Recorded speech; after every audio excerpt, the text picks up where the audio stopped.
ang lobo at ang 7 maliliit na kambing. Noong unang panahon, may isang nakatirang matandang inang kambing sa isang maliit na kubo. Mayroon siyang 7 maliliit na nakatutuwang mga anak.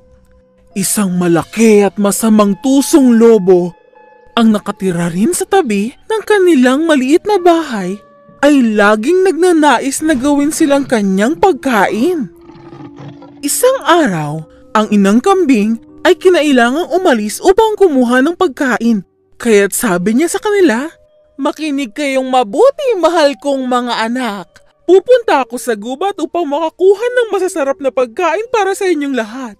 Huwag niyong bubuksan ang pinto habang ako ay wala. Kapag dumating ang malaking masamang lobo sa kubo natin, kakainin niya kayong lahat. Ang matandang mandaraya ay madalas na magbalat kayo. Pero hindi kayo mahihirapang makilala siya dahil mayroon siyang garalgal na boses, itim na mga paa at matutulis na kuko." Mahal naming nanay, magiging sobrang maingat kami na hindi makakapasok ang malaking masamang lobo. Huwag niyo kaming alalahanin. Magiging tahimik at ligtas kami. Kaya umalis na ang inang kambing. Hindi pa nagtatagal ay may malakas na kumakatok sa pinto. "Mahal kong mga bata, pakiusap, buksan niyo ang pinto. Ako ang inyong nanay na kumakanta para sa inyo." Isa sa mga bata ay nagtapo ng pulang maanghang na pulbos mula sa bintana sa itaas ng pinto. Ang malaking masamang lobo ay nasunog talaga ng todo. Hindi niya maimulat ang kanyang mga mata at tumakbo paroot parito na humihingi ng tulong. Hindi namin bubuksan ng pinto. Malambing at malumanay ang boses ng nanay namin gaya ng pulot. Ang boses mo ay magaspang at garalgal. Ikaw ang malaking masamang lobo. Ang malaking masamang lobo ay nanlumo sa narinig niyang sinabi nito at tumakbo para maghanap ng bahay ng pukyutan. Gusto niyang kumain ng pulot dahil ang alam niya, ito'y magpapalumanay at magpapalambing ng kanyang boses. Hindi nagtagal ay nakita niya ang bahay ng pukyutan sa isang puno. Para makuha ang pulot pukyutan, binato niya ito ng binato. Nagliparan ng mga bubuyog at tinumog siya. Upang makaligtas, ay tumalon siya sa malapit na sapa. Pagkalipas ng ilang saglit nang mawala na ang mga bubuyog, kinain niya ang lahat ng pulot at tumakbo pabalik sa kubo ng kambing at kumatok muli. "Mahal kong mga munting kambing, ngayon ay buksan niyo ang pinto. Ako ang mahal niyong nanay, nakatitiyak kayo."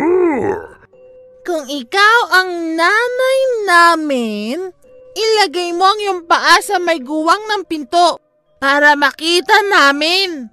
Ginawa naman ng lobo ang sinabi ng maliliit na mga kambing. Inilagay niya ang kanyang paa sa ibabang guwang. Nakita ng mga bata na ang paa nito ay itim at pinalo ito ng isa sa kanila ng malaking martilyo. Napaiyak ng malakas ang malaking masamang lobo.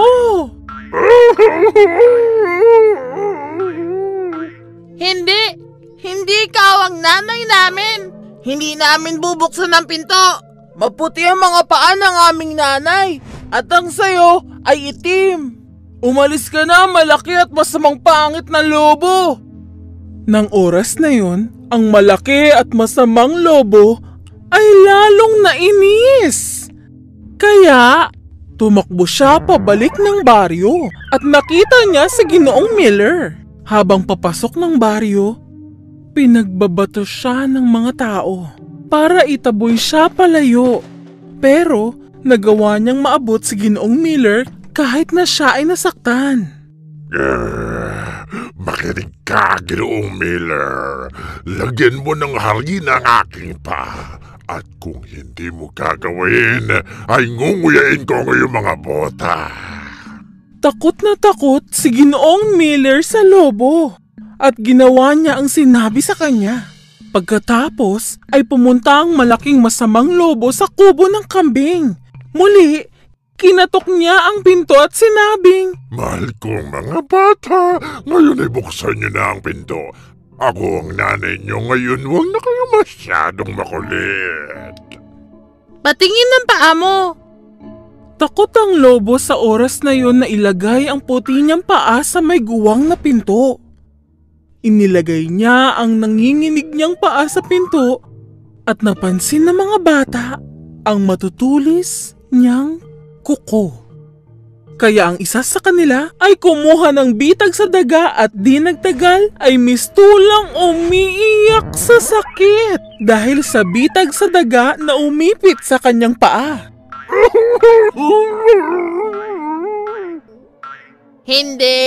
Hindi ikaw ang nanay namin. Matutulis ang kuko mo na tulad sa malaking masamang lobo. Umalis ka na rito sa amin.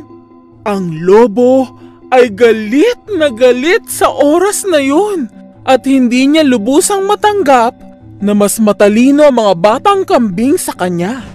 Ngayon, gusto niyang gawing pagkain ng mga ito sa anumang paraan. Kaya bumalik siyang muli sa kanyang kubo, kinuha ang panggupit ng kuko at nagputol ng mga kuko. Pagkatapos ay kinikil niya ang mga ito ng mabuti upang hindi na maging matulis o matalas. At muli, bumalik siya sa kubo ng mga kambing. Kumatok sa pinto at sinabing, Kayong mga makukulit na bata, buksan niyo na ang pinto.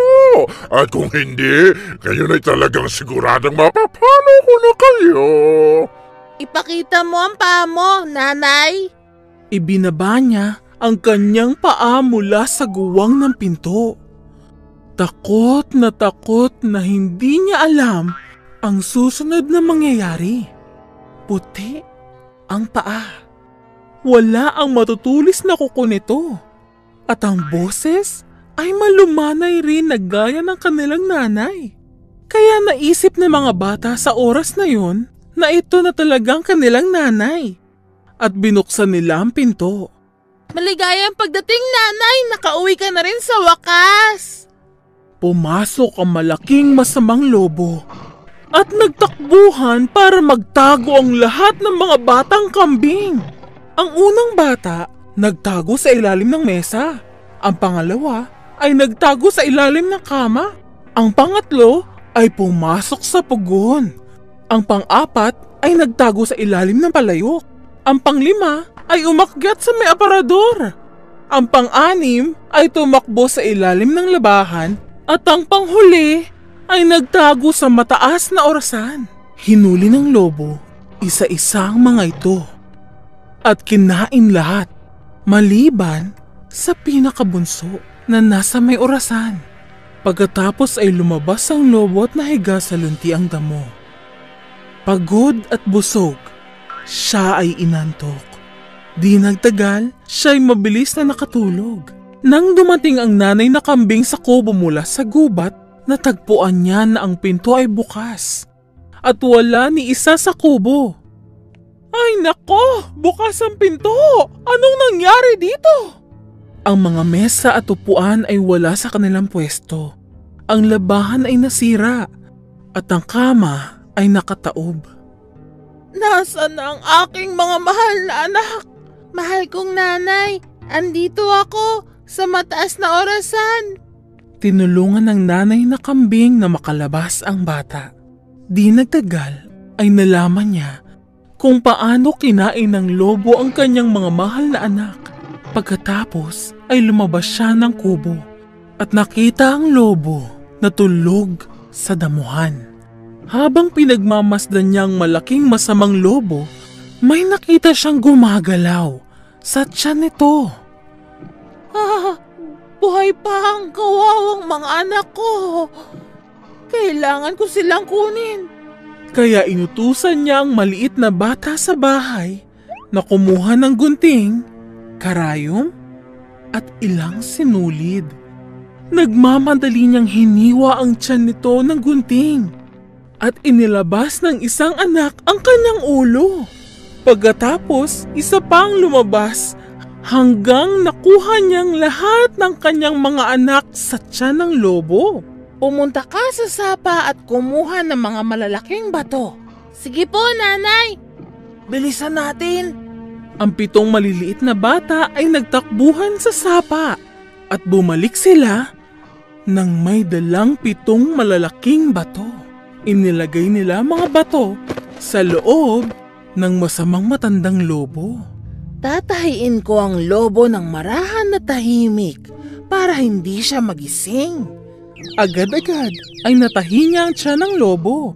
Ilang sandali pa, sa wakas ay nagising na ang malaking masamang lobo. Ang mga malalaking bato sa loob niya ay nagpabigat sa kanyang pakiramdam. Ano yung nagrarambulan sa loob ng tiyan ko? Parang nakakaramdam ako ng pagkahilo. Maaaring ang mga iyon ay ang mga maliliit na buto. Pero ngayon sila'y mabigat. Parang mga bato. Kaya lumakad siya pababa ng sapa upang uminom ng tubig. Ngunit pagkatapos niyang uminom ng tubig, ang mga bato na sobrang bigat ay nagpahulog sa kanya sa malalim na tubig at siya ay tuluyang nalunod. Wakas.